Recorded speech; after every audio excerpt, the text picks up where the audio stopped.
Seldom do four presidents wind up at the same place, but that's what happened last week at the LBJ Library in Austin, where former Presidents Jimmy Carter, Bill Clinton, and George W. Bush joined President Obama to reflect on the 50th anniversary of the passage of the Civil Rights Act. Here are some of their thoughts. We are pretty much dormant now.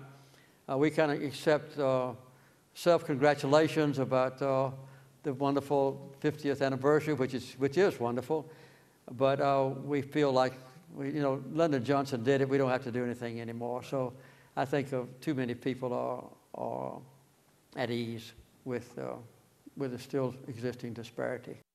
These divisions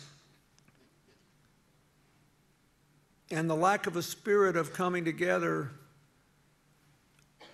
put us back in the dustbin of old history. We have too many current challenges to waste a day trying to recreate a yesterday that we're better off done with. We have too many challenges to waste any opportunity to work together to deal with them. Let me focus on one fact that is uncomfortable even to contemplate. According to the most recent testing, the average reading score for a white student at age 13 is about the same as an African American at age 17. It's a four-grade achievement gap. In an economy where higher skills are ever more necessary, that is scandalous. In a nation dedicated to equal opportunity, that's scandalous. Among the political errors of King and Johnson and Dirksen and Humphrey, this should be a national scandal, demanding action. The story of America is a story of progress. And that's true because of men like President Lyndon Baines Johnson.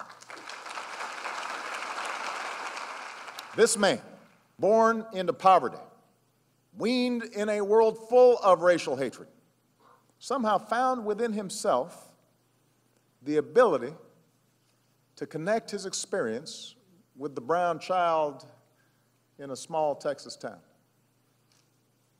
the white child in Appalachia, the black child in Watts. As powerful as he became in that Oval Office, he understood them. He understood what it meant to be on the outside. And he believed that their plight was his plight too. That his freedom ultimately was wrapped up in theirs. And that making their lives better was what the hell the presidency was for. And to talk about all of it, we have assembled our own little summit on civil rights. We're joined by Nikole Hannah-Jones of ProPublica and The Atlantic, Georgetown University's Eric Dyson, plus Evan Wolfson of Freedom to Marry, and out in Los Angeles, PBS's Tavis Smiley.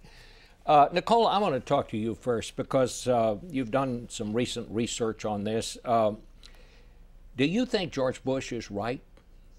Is this a national scandal that we face here, that the reading scores amongst black African Americans is still so much worse than it is among whites? And what is to be done about that? Well, I've spent the last year focusing on resegregation and really what integration did for our country.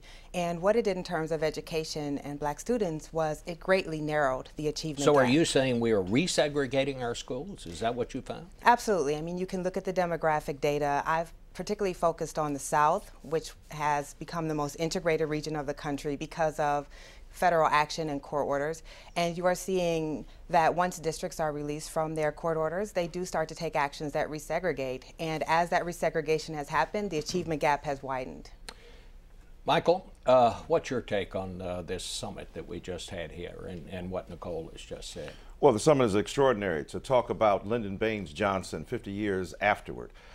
Here, John F. Kennedy gained in death what he didn't necessarily earn in life, a burnished reputation for the achievement of civil rights. But the so-called redneck president from Texas did more for black people, I would argue, than any president since Abraham Lincoln. He joined the figure I, in 2000, called the greatest American to ever live, Martin Luther King Jr., in a kind of fellowship of common ideals, along with many others. But the civil rights leader and the president joined together to forge connections that were both prophetic and also politically savvy to forge difference and democracy in this nation. The tragedy is we have come down from that mountain. The Supreme Court has said that the very means by which we have achieved justice in terms of voting rights is a significant symbol that we no longer need it. That kind of logic is askew, so what we need to do is to recuperate and regenerate the same kind of prophetic passion that LBJ and MLK had together. Tavis Smiley, what's your take on where we are today on equality?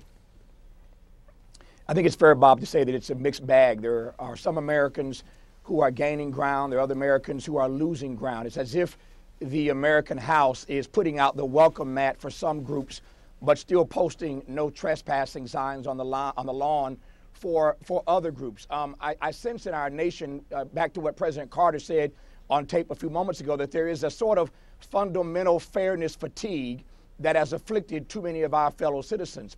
As Dr. Dyson was just intimating, for Dr. King and others in the movement, the Civil Rights Act, the Voting Rights Act, were the starting line. It was not the finish line.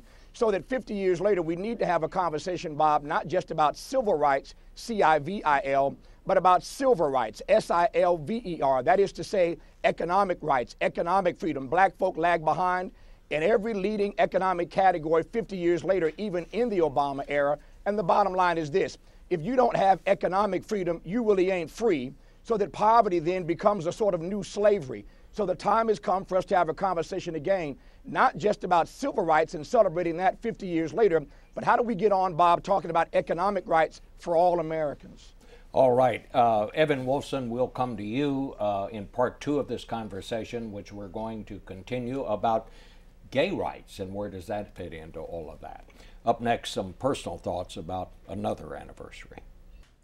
Welcome back to Face the Nation and our civil rights discussion. We're here with Nikole Hannah-Jones of ProPublica and The Atlantic, Michael Eric Dyson of Georgetown. His latest book is I May Not Get There With You, The True Martin Luther King Jr., and Evan Wolfson of Freedom to Marry, plus PBS's Tavis Smiley.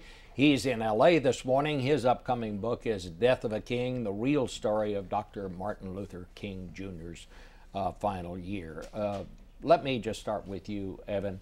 So now it's gay rights. Is that the next chapter of the civil rights struggle that's been going on for so long? Well, I wouldn't call it the next chapter. I think it's part of the same struggle. I think what the struggle, as President Obama said, that the civil rights movement did so much to lay the foundation for, and President Johnson's work and Dr. King's work and all the millions of unsung heroes, was to create an America that's a more perfect union for everybody. And gay people are part of that everybody, but as we've just all heard and said, we're not done with any of these fights on any of these fronts that overlap anyway. And, you know, my blood boils when I see voter suppression, the assault on women's access to contraception, that we're just debating that. So it's not a matter of this or that or that. Civil rights is about the America we want for everybody, where everybody can participate and contribute. George Bush was talking about closing the achievement gap. Nikole, what does that mean to you? I just find it interesting that we have so much discussion about closing the gap without discussing that one thing that has been proven through history to close the gap, which is integrating Black and high poverty students into middle class white schools. And the reason that works is we know separate has never been equal in the history of this country. It's no more equal today than it was 50, 60 years ago. The resources follow white and middle class students, and when you separate Black and Latino and poor students from those resources, you get an achievement gap. It's not rocket science, I guess. Absolutely. And I think that those punishing disparities have to be acknowledged. If you've got a $90 to $100 million school out in the suburbs, suburbs and you've got zoological experiments and, you know, high-speed internet access, you're going to have one outcome. If you've got schools where there is barely any running water, you're going to have another outcome. And also, the devotion of resources is not just material, but it's also emotional, it's also financial, to be sure, but it's also a kind of intellectual expression of empathy for those students. And I think unless we address what Tavis Smiley talked about, which is the extraordinary poverty, you've got a 14% black unemployment rate, you've got extraordinary escalating rates of poverty for those who are concentrated in urban arenas, and on top of that, you've got tensions between other groups who are, so to speak, fighting for those limited resources. I was glad to hear you talk about the fact that we're in it together. I have challenged African American people to deal with the homophobia that prevents an understanding and empathy with other groups, and I'm glad to hear you talk about as well. We got to challenge, as Robert Rabin did among LGBT people, to talk about how the fact is we got to devote those resources, especially the kind of legitimacy that white male gay folk have, to issues of civil rights as well. It's a both and, not an either or. Let me go back to Tavis. Do you think in general, Tavis, that President Obama has done enough for African Americans? I think the short answer is, Bob, that I can get to Washington from Los Angeles a lot faster than I can get from Washington back to Los Angeles, because coming to D.C., I've got a tailwind pushing me. Coming back from D.C. to L.A., I've got a headwind obstructing me. President Obama clearly has had a headwind for most of his presidency, and yet his racial agenda has been almost non-existent. He has not respectfully done as much as he could have done, even with the obstruction. As I intimated earlier, African Americans, even in the Obama era, lag behind in every single leading economic indicator category. So I think the lesson of LBJ is that you've got to be willing to take a risk. You've got to be willing to make this issue a priority. And since I'm talking about presidents, at the risk of being politically incorrect, I was happy to hear former President George W. Bush say what he said, but that statement about the soft bigotry of low expectations vis-a-vis the education gap cannot be disconnected from his policies. And that's, again, the message of LBJ 50 years later, Bob, that we have to have corrective policies that help level the playing field. Dr. King, even after the passage of the Civil Rights Act and after the passage of the Voting Rights Act, was not satisfied. As Dr. Dyson knows, he talked about after all his work at the end of his life, Bob, that he fretted that we had integrated into a burning house. He challenged us all to become firemen. So that was the beginning. It was not the end, and presidents have to push policies that help disadvantaged people come up. Well, now, George Bush did put No Child Left Behind into effect. That was a bipartisan bill. It had support from Senator Kennedy, from George Miller in the House, one of the most liberal of the Democrats in the House. Do you feel that was a success, or it's now, you know, the Congress can't find a way to refund or fund those programs now? What do you think the impact of that was? It's a good question. The reason why there's still conversation to this day, still infighting about No Child Left Behind, is because it was so imperfect in so many ways. It may have been well-intentioned going in, but the way it got implemented, and so the debate continues today about whether or not this program was successful or not. I think, quite frankly, it did not measure up, never mind the intentions. The bottom line is that, you know, education has got to be a major priority, but you can't side always, as the Bush administration did, if not always, certainly too many times. You can't side, Bob, with the rich and the lucky. You can't side with the powerful over the privileged and somehow think that magically the field is going to get leveled. Dr. King, once again, put it this way, that that progress does not roll in on the wheels of inevitability. We have to be intentional about this, and if we're not intentional vis-a-vis our public policy debates, then these people are never, these groups that are disenfranchised are never going to catch up. Nikole, let me go to you. You have a fascinating article coming out in the Atlantic this week about what you talked about earlier, about what you feel and what you found to be the resegregation of some schools. What do you think is the most important thing that, let's just say, the administration, the Congress could do right now? That's an interesting question. To me, one of the fundamental flaws with No Child Left Behind that we don't talk about is it still is attempting to make separate schools equal. It's still saying that, yes, these schools are all Black, all Latino, and poor, but we're just, if we just put enough resources in, we can turn those schools around.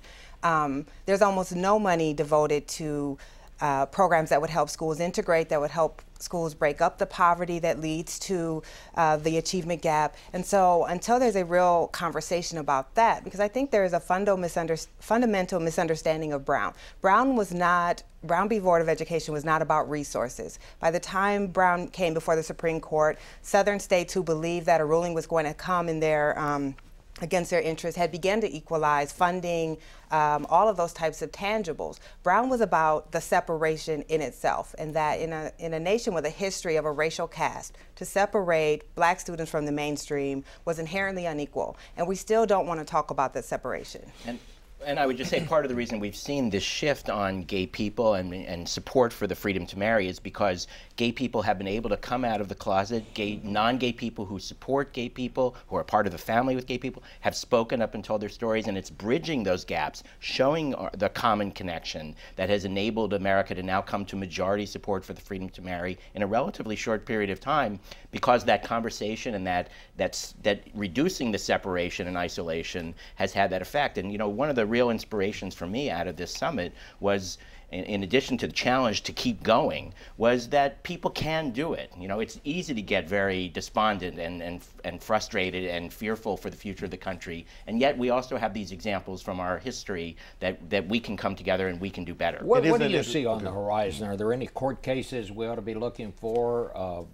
What's the situation? Well, just this week we began a wave of cases that have now reached the federal appellate courts, in which couples who've been denied the freedom to marry have challenged it. We won 10 out of 10 lower court federal rulings over the last few months.